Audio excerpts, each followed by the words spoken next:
Once upon a time, there was a happy drop of water named Speckle. He was swimming in the ocean, and it was about noon. Then he was swimming alone, and Speckle got lost. He swam so far. Next, Speckle was going into the air, and he evaporated into the clouds. Then Speckle turned so cold, he turned into ice.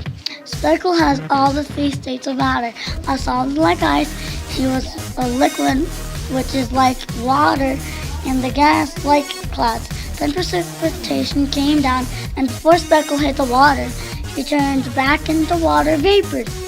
Then Speckle hit something cold, and as fast as a dirt bike, Speckle turned back into water.